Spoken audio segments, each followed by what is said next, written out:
Jai Hind everyone, my name is Gaurav. I've cleared CAPFSC examination and I welcome you all in today's argument workshop. आज के इस lecture में हम जानेंगे argument होता क्या है, हमें किस तरह से इसे लिखना स्टार्ट करना है, आर्गुमेंट की डिमांड क्या होती है, what is expected from us to write in an argument, content क्या होगा, कहाँ से कंटेंट आएगा, स्ट्रक्चर, फॉर्मेट, हर एक चीज़ को हम डिटेल में डिस्कस करने वाले हैं। जब हम कहते हैं कि आप हर एक पॉइंट को एग्जाम्पल्स के थ्रू जस्टिफाई कीजिए, नंबर, डेटा, रिपोर्ट्स प्रेजेंट कीजिए, तो ये किस तरह से हमें करना है, सारी चीज हम एक मॉडल आंसर के थ्रू यहाँ पे डिस्कस करेंगे, सो दैट हम जो भी लेक्चर के थ्रू थेरोटिकल नॉलेज गेन कर रहे हैं वो ऑन पेपर दिखता कैसा है उसका भी हमें आइडिया हो जाएगा। बिफोर दैट मैं आपको आर्गुमेंट के बारे में कुछ बेसिक्स डिटेल दे दूं। So it is one of the high scoring section in paper two as compare to ऐसे ऐसे से अगर हम कंपेयर करते हैं, सो आर्ग्यूमेंट लिखना कंपेरेटिवली ईजियर होता है। मैं ऐसा क्यों कहता हूँ? बिकॉज देखो, ऐसे में क्या है विद इन द पैराग्राफ हमारा फ्लो प्रॉपर मेंटेन होना चाहिए। बिटवीन द पैराग्राफ हम मेक श्योर कि इंटरलिंकेजेस होने चाहिए, राइट? एक स्टोरी टेलिंग फॉर्मेट होनी चाहिए, है ना? तो ये सारी चीज हमारी आर्ग्यूमेंट में ऑटोमेटिकली कैंसल हो जाती है। क्यों? क्योंकि आर्ग्यूमेंट को लिखा जाता है पॉइंट वाइज मैनर में। एक इजियर तरीका ये है कि आप आर्ग्यूमेंट को पॉइंट वाइज मैनर में लिखिए। ओके, सो नेचुरली वहां पे ये नहीं देखा जाता है आपका पहला पॉइंट सेकंड पॉइंट से रेलेवेंट है या फ्लो मेंटेन है, ये बाय डिफॉल्ट एलिमिनेट हो जाता है। ओके, सेकेंडली हमें दो आर्ग्यूमेंट लिखने होते हैं, बोथ कैरीज 20 मार्क ईच। ठीक है, 20-20 मार्क के दो आर्ग्यूमेंट होते हैं। अगर आप एक एवरेज आर्ग्यूमेंट भी लिखते हो, so you can get 8 marks, 8 to 10 marks आपको मिल जाएगा। लेकिन अगर थोड़ी प्रैक्टिस अगर आप करते हो, 3 4 6 महीने तक अगर आप आर्ग्यूमेंट की प्रैक्टिस करते हो, आपकी अगर एक अच्छी कमांड है, so for sure you can touch 30 marks as well. ठीक है, आपको 40 में से 30 मार्क मिल सकते हैं। सो let's see what an argument is. So before that एक छोटा सा परसेप्शन समझते हैं जो कि हमें हेल्प करेगा आर्ग्यूमेंट राइटिंग में।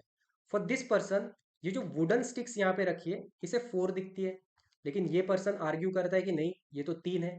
Like wise for him it is 6 and from his point of view it is 9। ये दो पर्सन के बीच में आर्ग्यूमेंट ये चल रहा है कि ये जो ग्लास टेबल पे रखा है it is half filled, whereas the other one says no, it is half empty. और ऐसा ही इनके बीच में एक आर्ग्यूमेंट चल रहा है। Okay, so the question here is not that कि who is right and who is wrong. अगर यहाँ पे सही गलत का अगर क्वेश्चन होता तो शायद ये तो एक एंडलेस टॉपिक हो जाएगा। So what matters here is that if this person says that it is half filled, so क्या ये अपने पॉइंट को जस्टिफाई कर पा रहा है? ओके, अगर ये बंदा कहता है कि मुझे ये 4 वुडन स्टिक्स दिखते हैं, तो उसे जस्टिफाई करते आना चाहिए। अब ये कैसे जस्टिफाई कर सकता है? सिंपली ये कह सकता है that the wooden logs are placed in such a manner that seeing from the western direction, west direction से अगर मैं इसे देख रहा हूं तो मुझे 4 दिख रहे हैं। तो ये क्या हो गया? उसका एक छोटा सा जस्टिफिकेशन हो गया। So point number 1, always remember, argument is not a question of whether you are writing right और रॉन्ग। ठीक है, इसका क्वेश्चन नहीं होता है। ठीक है, हो सकता है कि जो चीज मेरे लिए सही हो वो किसी और के लिए उतनी सही ना हो। ठीक है, what matter is am I able to justify what I am saying. ठीक है, क्या मैं जस्टिफाई कर पा रहा हूँ? जस्टिफिकेशन आप दे सकते हो एग्जाम्पल्स के थ्रू, पॉइंट नंबर्स के थ्रू, डेटा रिपोर्ट स्टैटिस्टिक्स के थ्रू। Getting it? सो और एक छोटी सी आपको केस स्टडी के थ्रू मैं आपको समझाऊंगा। Let's take a case that recently हमारे पास एक एक्ट आया था, citizenship amendment act. Okay, and अब अगर उस एक्ट को डिकोड किया जाए या उसके ऊपर आर्ग्यूमेंट लिखी जाए, तो हो सकता है कि कॉन्स्टिट्यूशनली मैं अगर उसे कहता हूँ that yes, constitutionally citizenship amendment act is valid. क्यों वैलिड है?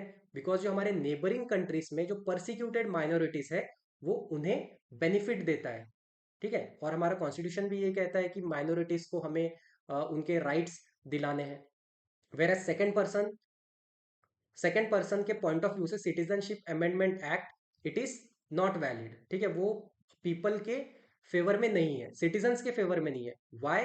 Because it discriminates on the basis of it discriminates on the basis of religion which is not permitted by the constitution of India, है ना? So same चीज है। अगर मैं कह रहा हूं कि कॉन्स्टिट्यूशनली मेरे लिए ये चीज सही है, अदर पर्सन क्या कहता है कॉन्स्टिट्यूशनली वो चीज गलत है, लेकिन दोनों क्या कर रहे हैं, एक जस्टिफिकेशन ऐड कर रहे हैं, वो कुछ वहां पे कॉन्क्रीट फैक्ट्स प्रेजेंट कर रहे हैं जो उस पॉइंट को बनाता है क्रेडिबल और authentic. Okay, another case study देखो, मैं आपको इसलिए इतना बेसिक से समझा रहा हूं ताकि आपको ना सिर्फ आर्ग्यूमेंट क्या है इसी के ऊपर टाइम ज्यादा इन्वेस्ट ना करते हुए एक बार आर्ग्यूमेंट समझ लो, देन आपको बस राइटिंग प्रैक्टिस स्टार्ट करनी है। So let's take a case that he is Ajay and the second guy is Vijay, and both are the eldest son of their respective family. दोनों के अपने अपने सिबलिंग्स भी हैं। अब अगर इन दोनों से पूछा जाए that how do you see the word responsible, responsible को आप क्या समझते हो, किस तरह से आप समझते हो, तो हो सकता है अजय रिस्पॉन्सिबल जब सुनता है, बीइंग द एल्डेस्ट सन, घर का बड़ा होने के नाते जब वो रिस्पॉन्सिबल या रिस्पॉन्सिबिलिटी सुनता है तो वो उसे एज एन अपॉर्चुनिटी देखता है। ठीक है, अब वो ये कहता है कि यार रिस्पॉन्सिबिलिटी तो मेरे लिए एक अपॉर्चुनिटी है, लेकिन किस बेसिस पे वो भी तो उसे बताना पड़ेगा। क्यों? That being the eldest son of a family, I find I find responsibility as an opportunity, क्योंकि क्योंकि मैं मेरे जो छोटे भाई बहन है उनके लिए एक रोल मॉडल बन सकता हूँ। ठीक है, तो इस रीजन से इस रैशनल के बेसिस पे वो रिस्पॉन्सिबिलिटी को अपॉर्चुनिटी देखता है। लाइक वाइज अगर आप विजय से पूछोगे तो विजय कहता है that it is a challenge for me. ठीक है, रिस्पॉन्सिबिलिटी जो है वो मेरे लिए चैलेंज है। क्यों चैलेंज है? वो जस्टिफाई करता है कि बड़ा होने के नाते मुझे हर एक स्टेप्स, हर एक इनिशिएटिव सोच समझ के लेना पड़ेगा, दैट अगर मैं गलत हो गया तो उसका नेगेटिव इंपैक्ट ना पड़ जाए मेरे सिबलिंग्स पे। सो getting it, the question here is not कि अब इनमें से सही कौन है गलत कौन है, दोनों अपने अपने जगह पे सही है, provided that what justification they are giving. Got it? So that is what an argument requires. Hence something which is good to me may not be good to you. Okay, and that's what an argument is. ये एक चीज आपको समझनी है।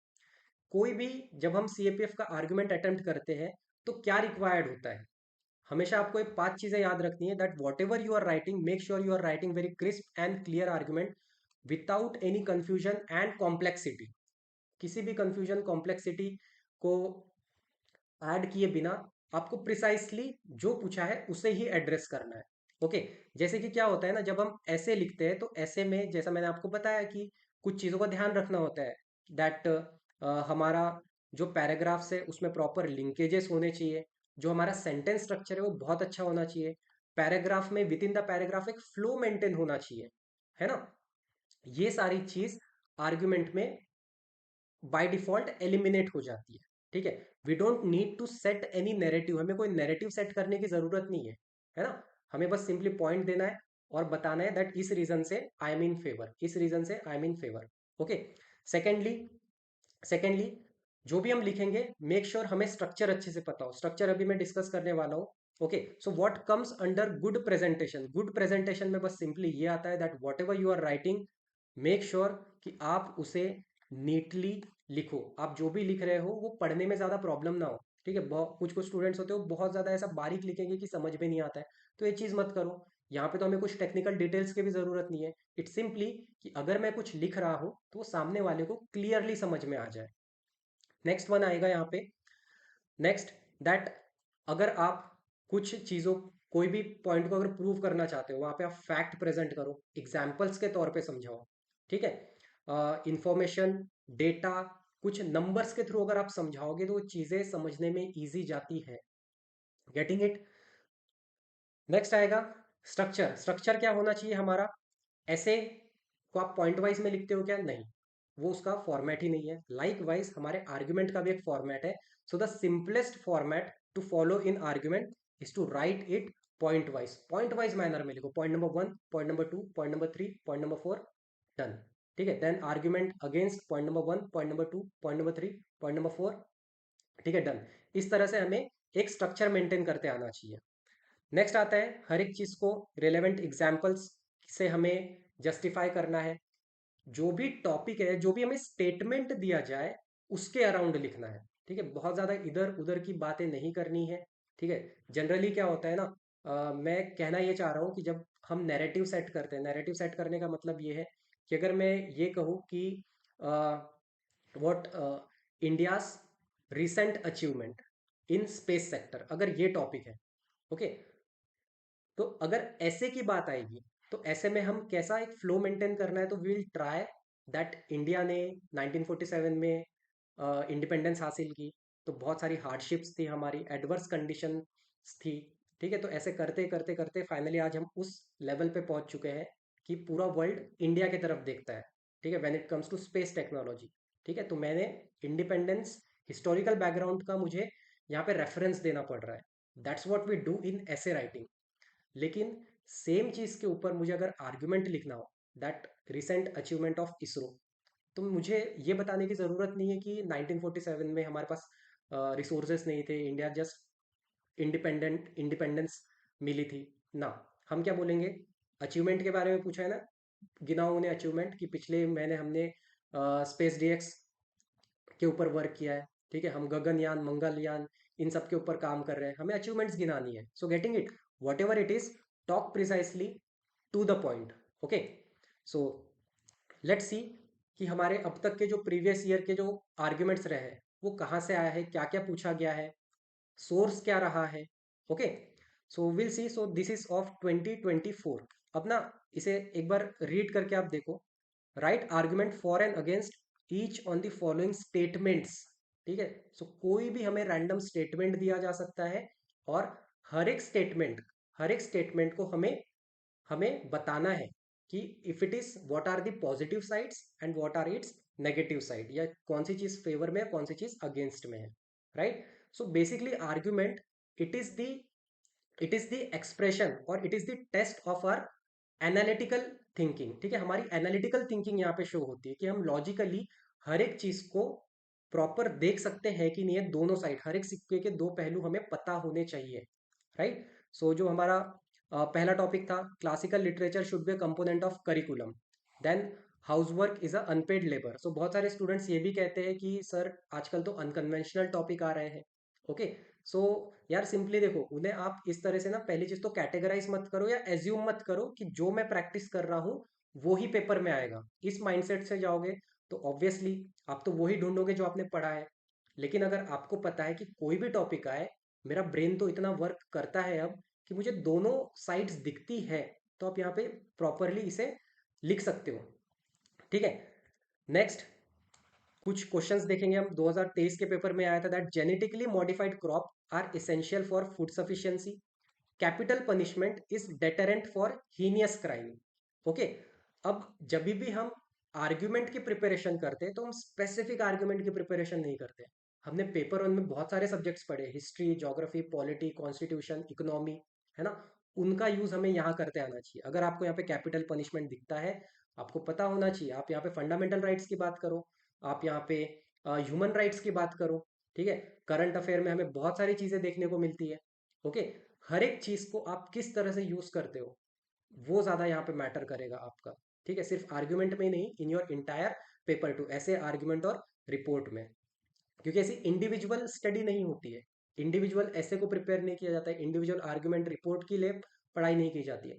हम holistic preparation करते हैं, हर जगह से जो यूजफुल है हम उस स्ट्रक्चर में उसे फिट करते हैं। ऐसे का एक स्ट्रक्चर है, उसमें हमने डेटा फिट किया, आर्ग्यूमेंट का स्ट्रक्चर है, उसमें हमने डेटा फिट किया, एंड सो ऑन। सो कुछ और पीवाईक्यूज आप देखोगे, जैसे कि video game sharpen the mind, analytical thinking, कि हम कैसे देखते हैं, कोई सिंपल सिंपल से पॉइंट ही अगर आप इसमें लिखोगे, ठीक है, बहुत ज़्यादा ऐसा नहीं कि यार हमें कुछ टेक्निकल पॉइंट्स लिखने हैं जो सिर्फ गेमिंग इंडस्ट्री में जो जॉब कर रहा है उसी को दिखता है, ठीक है। नॉर्मली भी अगर आप लिखोगे कि वीडियो गेम्स हमारा माइंड मसल मेमोरी तीनों को सिंक करता है, hence it is a good brain exercise. Negative आप ये लिख सकते हो कि हाँ थोड़ा एडिक्टिव हो सकता है, सिटिंग पोस्चर खराब हो सकता है, ठीक है। ये सारी चीजें तो छोटी छोटी चीजें ही अगर आप लिखोगे ना, ये क्या है, हमारे बेसिक ऑब्जर्वेशन वहां पे बताओ, and that's what shows our analytical thinking.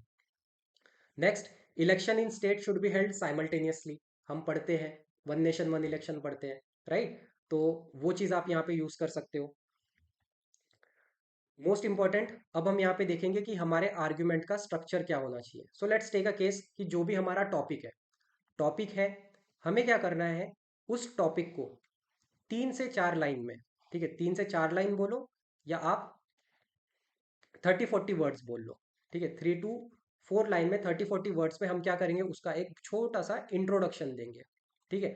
Introduction से हम ये बता रहे हैं that yes we got the statement, हमें स्टेटमेंट समझ में आ चुका है, ठीक है।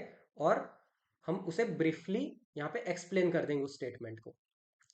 नेक्स्ट, जैसे आपका स्टेटमेंट होता है, आप सिंपली यहाँ पे लिखोगे आर्ग्यूमेंट्स फॉर, ठीक है। आर्ग्यूमेंट्स फॉर लिख दिया, देन पॉइंट नंबर 1 2 3 4 5, ठीक है।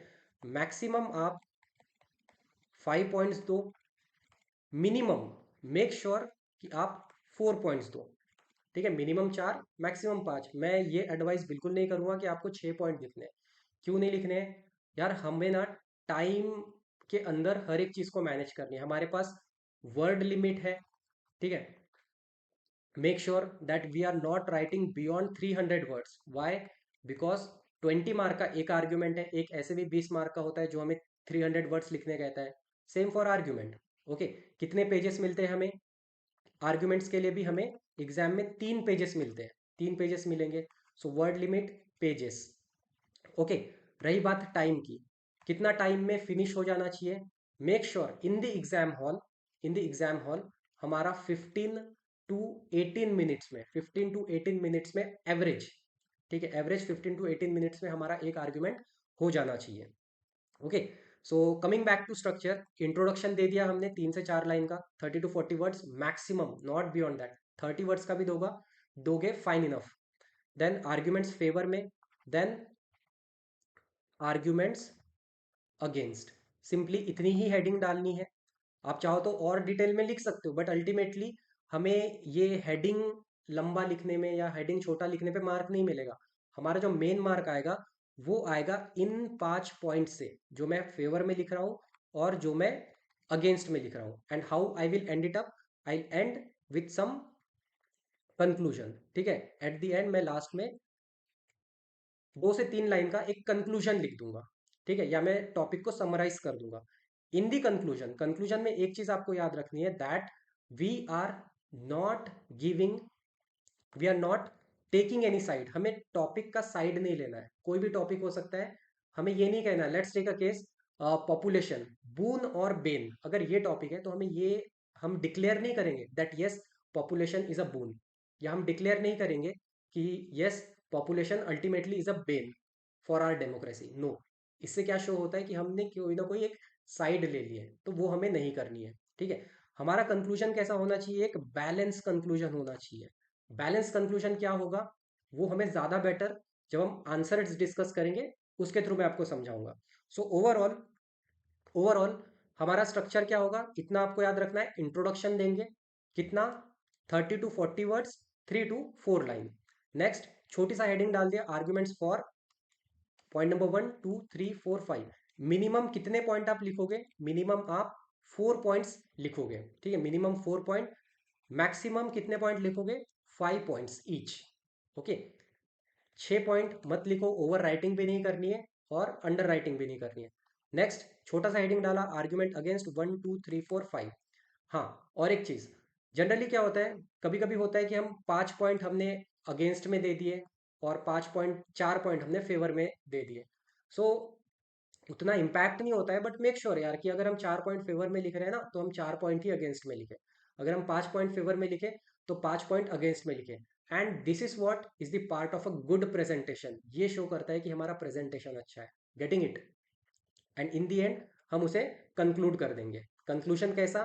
Balance conclusion, not taking any side, not giving our opinion, मुझे क्या लगता है। अगर से मुझे पूछा जाए that citizenship amendment act democracy, Indian democracy के लिए अच्छा है या नहीं है, ठीक है, तो मैं वहां पे मैं ये नहीं बताऊंगा कि पर्सनली मुझे क्या लगता है। नो, मैं ये वहां पे ये डिक्लेयर करूंगा that we need to we need to understand that whether it is abiding the law of land constitution और नॉट, कॉन्स्टिट्यूशन के अकॉर्डेंस में होना चाहिए, है ना।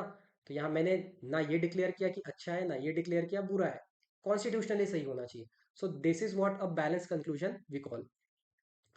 कुछ हम यहाँ पे एग्जाम्पल्स के थ्रू समझेंगे। अब ये 2 टॉपिक है मेरे पास, इन टॉपिक्स के थ्रू हम समझेंगे कि इंट्रोडक्शन कैसा होगा, पॉइंट्स फेवर में कैसे होते हैं, अगेंस्ट में कैसे होंगे, कंक्लूजन कैसा होगा, बैलेंस कंक्लूजन कैसा दिखता है। So we have 2 topic, first one is that India has become world largest population, boon or bane.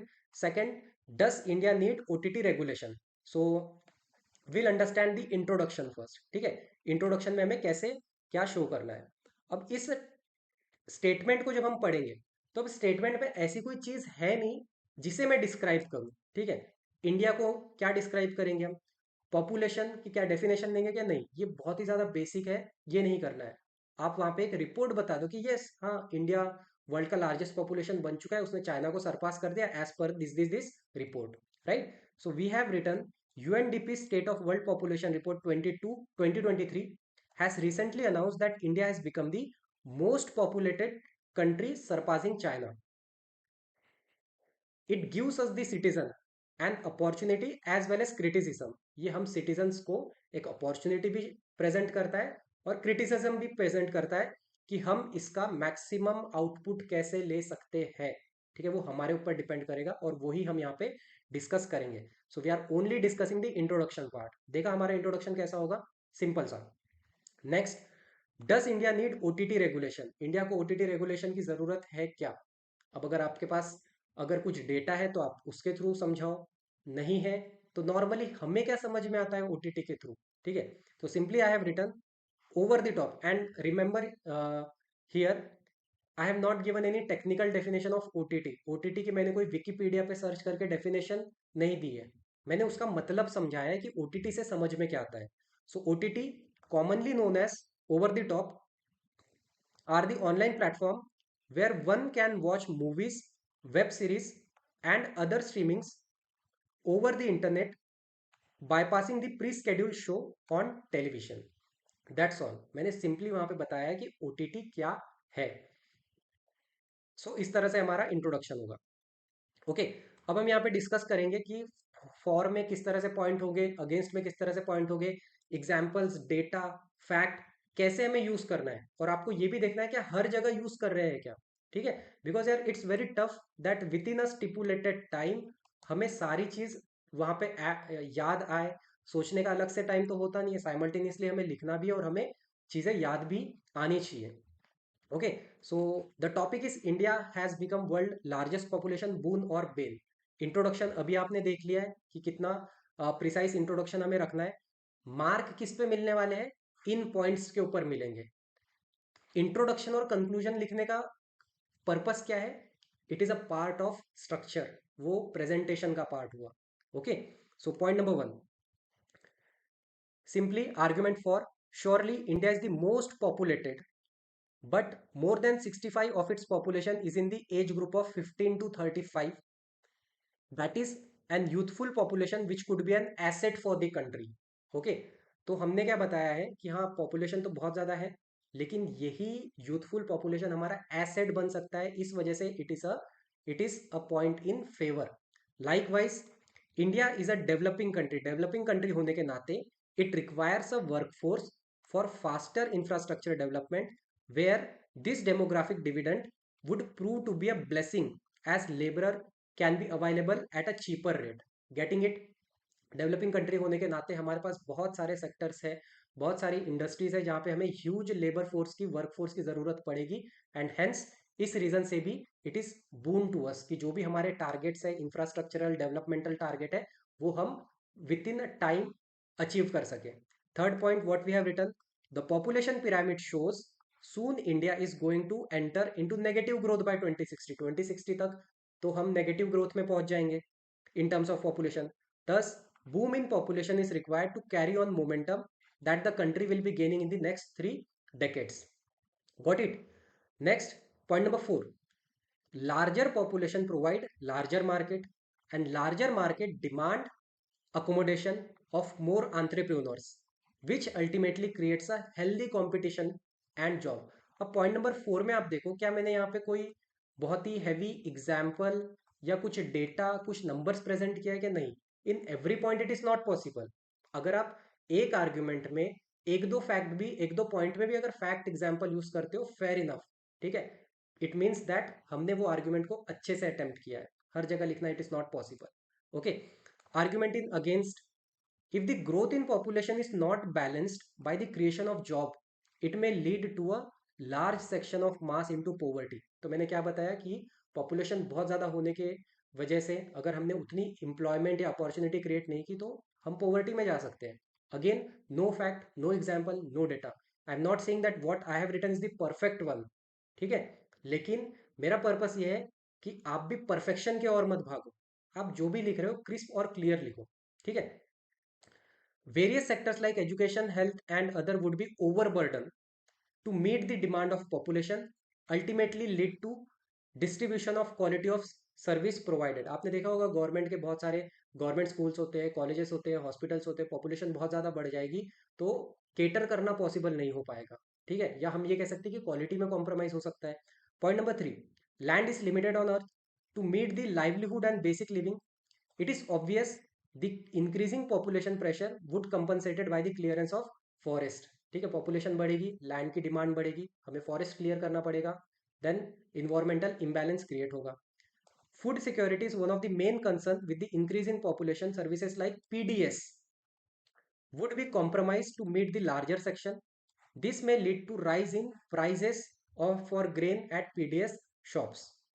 Okay, so यहाँ पे क्या किया है मैंने, आप देखो यहाँ पे आर्ग्यूमेंट में अगेन मेरी आंसर कॉपी है, ऐसा नहीं है कि मैंने 5 पॉइंट्स लिखा है। ओके, 4 पॉइंट्स, फेयर इनफ, ठीक है। व्हाट मैटर इज नॉट कि 5 पॉइंट लिखने हैं, 5 पॉइंट लिखने हैं, जो हमारी वर्ड लिमिट है, या आप 4 4 ही लिखो, लेकिन आप कुछ क्वालिटी पॉइंट्स लिखो, ठीक है। क्वालिटी पॉइंट्स लिखो जो आपके इवेल्युएटर, आपके मेंटोर, गाइड आपको कह सके that yes you have written good. Okay, next जो आता है कि हमें कंक्लूजन, बैलेंस कंक्लूजन कैसे लिखना है, ठीक है। बैलेंस कंक्लूजन, सो दस population has its own challenges and opportunity. Population के अपने चैलेंज है, अपॉर्चुनिटी है।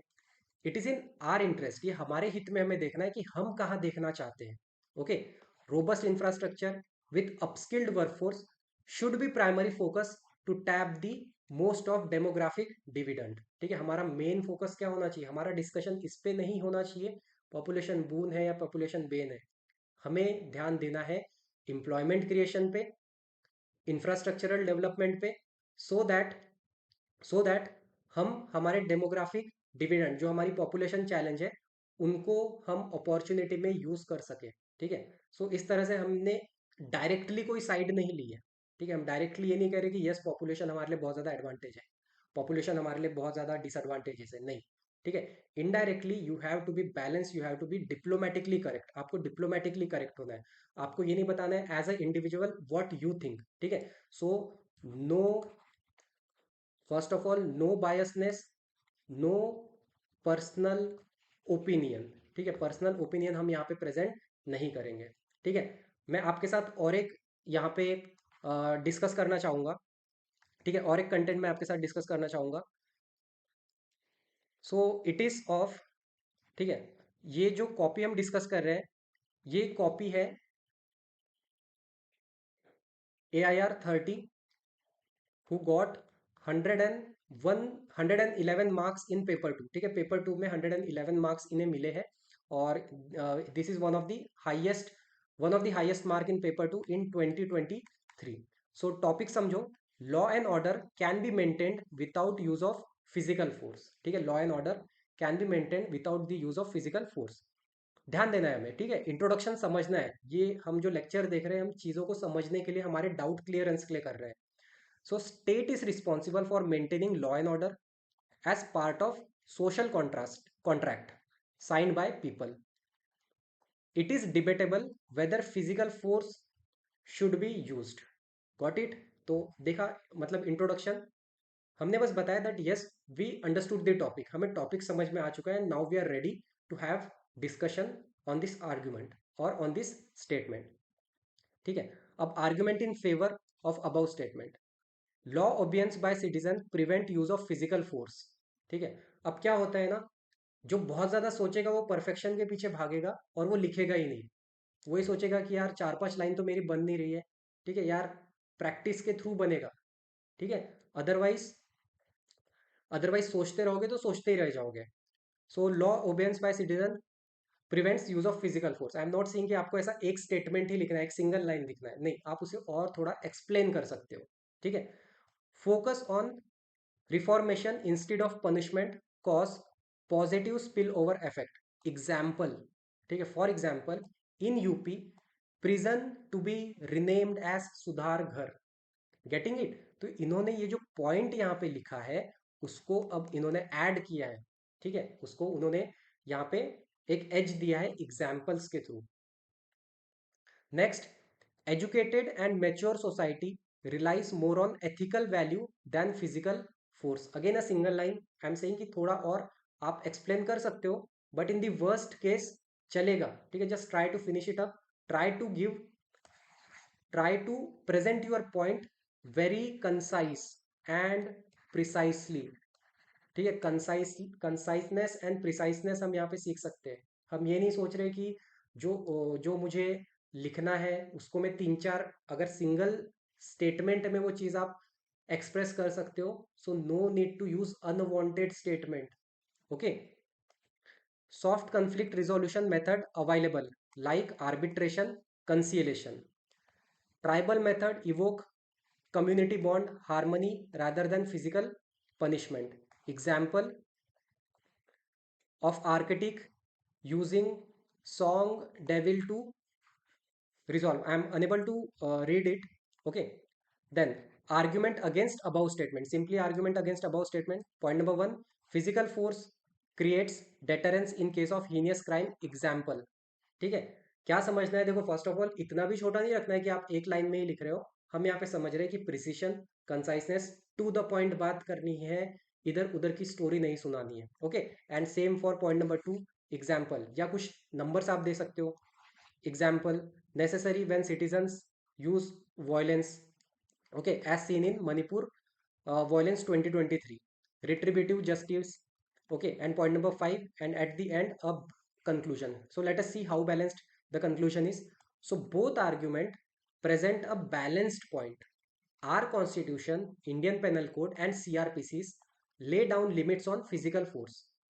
This leads to policing arbitration of state as well as an individual. So this is a balanced conclusion. We have not taken, क्या हमने यहाँ पे ये बोला है क्या यस फिजिकल फोर्स का यूज होना चाहिए लॉ एंड ऑर्डर मेंटेन करने में, या हमने यहाँ पे ये बोला है क्या कि फिजिकल फोर्स का यूज नहीं ही होना चाहिए? नो, इट डिपेंड्स कि किस तरह की सिचुएशन है, किस तरह के सर्कमस्टांसेस है, जो भी हमारे एक्शंस होंगे वो लॉ के अकॉर्डिंग होने चाहिए, लॉ ब्रीच नहीं होनी चाहिए। सो that is what a balance conclusion look like, ठीक है। और आप यहाँ पे भी देखोगे कि इन्हें भी जो रिव्यू फीडबैक मिला है वो यही मिला है कि आप थोड़ा पॉइंट को और एलैबोरेट कर सकते हो, but one thing which is good is कि अनवांटेड नहीं लिखना है, टू द पॉइंट लिखो, प्रिसाइज लिखो। सो यही हमें यहाँ से सीखना था। So there is one more argument जो आप यहाँ से सीख सकते हो, बट वीडियो बहुत ज़्यादा लंबा बन जाएगा, सो आप इसे रीड कर सकते हो, ठीक है। बस मैं आपको कंक्लूजन यहाँ पे रीड कराऊंगा। अब जैसे यहाँ पे बोला है डस इंडिया नीड ओटीटी रेगुलेशन, सो इसके दो साइड हो सकते हैं कंक्लूजन में, कि हाँ इंडिया ने रेगुलेट कर देना चाहिए, या तो ये हो सकता है कि ना इंडिया ने रेगुलेट नहीं करना चाहिए। बैलेंस कंक्लूजन कैसा दिखता है, that no doubt mass media and means of communication has been evolved over time and OTT has been the talk of the hour. Thus, a hybrid model involving regulation as well as awareness, ठीक है, सिर्फ regulation, regulation के साथ ही साथ हमें awareness भी बढ़ानी है ताकि individual freedom of speech expression hamper ना हो among the parents is better than leaving it unregulated. Okay, so what a balanced conclusion looks like, हम डायरेक्टली कोई साइड नहीं ले रहे हैं, हम ये बताने का ट्राई कर रहे हैं कि हाँ कुछ कुछ जो कंटेंट है उसे रेगुलेट करना चाहिए, और जो कंटेंट एडल्ट कंटेंट नहीं है उस केस में हमें अवेयरनेस इंक्रीज करानी है। ओके, सो ये कंक्लूजन बैलेंस कंक्लूजन होना चाहिए at the end, that's what I want to explain you. So इसको आप आराम से रीड कर सकते हो, right. So at the end एक अच्छा आर्ग्यूमेंट, किन किन चीज़ों से आपका एक अच्छा आर्ग्यूमेंट बनता है, make sure we are not asking, we are not seeking कि aspirant should have the excellent command on language, उसकी हैंड राइटिंग बहुत ज़्यादा ब्यूटीफुल होनी चाहिए, नो, ठीक है। क्या एक्सपेक्टेड है कि आपका जो लैंग्वेज पे कमांड है वो एवरेज भी रहा चलेगा, ग्रामर थोड़ा बहुत ऊपर नीचे, सेंटेंस स्ट्रक्चर उतना उतना एम्फसाइज नहीं करेगा आर्ग्यूमेंट में एज कंपेयर टू ऐसे, ठीक है, बिकॉज हम तो यहाँ पे पॉइंट वाइज में लिख रहे हैं, एक दो प्रिपोजिशन ऊपर नीचे हो गया तो कुछ यहाँ पे मैटर नहीं करेगा। स्पेलिंग या तो करेक्ट होती है या तो इनकरेक्ट होती है, तो मेक श्योर दैट स्पेलिंग आपकी करेक्ट होनी चाहिए, ठीक है। सो स्पेलिंग मिस्टेक नहीं होनी चाहिए, सेंटेंस कंस्ट्रक्शन भी अगर आपका एवरेज रहा चल जाएगा, there is no question of flow and interlinkages in argument. Then हमारा प्रेजेंटेशन कैसा होना चाहिए, अब ये चीज़ नॉलेज से रिलेटेड नहीं है, ये चीज़ उससे रिलेटेड नहीं है कि यार मेरा कंटेंट बहुत अच्छा है, ये चीज़ तो हमने बहुत अच्छी ही रखनी चाहिए। Although we are not expected to be a specialist, but yes हमारा नीट होना चाहिए, वेल स्ट्रक्चर्ड होना चाहिए। स्ट्रक्चर समझ में आया, intro, argument for 5 points, argument against 5 point, a balanced conclusion, right? Then whatever we are writing, brevity, which means that we are writing precisely, concisely, ठीक है, हम घुमा फिरा के बातें नहीं करेंगे। देन हमारे जो भी थॉट्स हैं, एक एडिक्वेट नंबर ऑफ आर्ग्यूमेंट हमें लिखने हैं। Make sure that you make a balance of 4 points in favour, 4 points in against, और 5 points in favour, 5 points in against, ठीक है। जो भी हम लिख रहे हैं हमारे थॉट्स में क्लैरिटी होनी चाहिए, ठीक है। सेम चीज मैं एक ही चीज रिपीट कर रहा हूँ कि कंसाइसली लिखो, एग्जाम्पल्स ऐड करो, जस्टिफाई करो, ओके, एग्जाम्पल्स यूज करो। जो भी हम हमारे पर्सनल, हमारा कुछ ऑब्जर्वेशन है, आप वो भी वहां पे ऐड ऑन कर सकते हो, वो भी चीज आप यहाँ पे लिख सकते हो। आपको इंश्योर करना है कि आप कॉन्स्टिट्यूशनली कॉन्स्टिट्यूशनली गलत ना हो, ठीक है। आप किसी पॉइंट को क्रिटिसाइज कर सकते हो कॉन्स्टिट्यूशनली, किसी पॉइंट के आप अगेन फेवर में जा सकते हो कॉन्स्टिट्यूशनली, ठीक है। मेक श्योर दैट आप मॉरली गलत ना हो, ठीक है। अगर चोरी करना पाप है तो आप जस्टिफाई मत करो उसे, ठीक है, वहां पे मॉरल एथिक्स वाली बात आ जाती है, ठीक है। So you need to be morally ethically correct, you need to be constitutionally valid, ठीक है। एंड कंक्लूजन में ये याद रखना है कि हमें गौतम बुद्ध का मध्यम मार्ग अपनाना है, एक्सट्रीमिज्म नहीं लेनी है कि हाँ यही सही है या यही गलत है, नो, ठीक है। मेक श्योर कि जो भी है लॉ ऑफ द लैंड के अकॉर्डिंग हो, सिटीजन्स के फेवर में हो, ठीक है। So this is how a good argument looks like, right. So एक आर्ग्यूमेंट को हमें कितना टाइम लेना चाहिए, ठीक है। इन द एग्जाम हॉल हमारे जो दोनों आर्ग्यूमेंट है, दो आर्ग्यूमेंट्स आएंगे, दोनों आर्ग्यूमेंट आपके 30 to 36 मिनट्स में कंप्लीट हो जाने चाहिए। It means that 15 to 18 minute each, right. Word limit क्या होगी, 300 वर्ड्स, ठीक है। 300 वर्ड्स को ब्रीच तो बिल्कुल नहीं करना है, 250, 260, 270 भी चल जाएगा, ठीक है। After that make sure that you are at least filling 2.5 page, 2.5 page आपको फिल करने हैं। So that's all. इसके अलावा अगर आपको कुछ भी आर्ग्यूमेंट से रिलेटेड डाउट होंगे, आप मुझे कमेंट सेक्शन में पूछ सकते हो। You can also join our Telegram channel, जहाँ पे मैं रेगुलर बेसिस पे टॉपिक सबमिट करता हूँ, ठीक है। एंड आप उसके थ्रू राइटिंग प्रैक्टिस कर सकते हो। So that is all in this video, all doubts are welcome. आप कमेंट सेक्शन में सारे डाउट्स आप क्लियर करो, मैं पर्सनली उसे एड्रेस करूंगा। So that's all, I hope you like this session. Thank you so much, Jai Hind, keep practising, keep writing.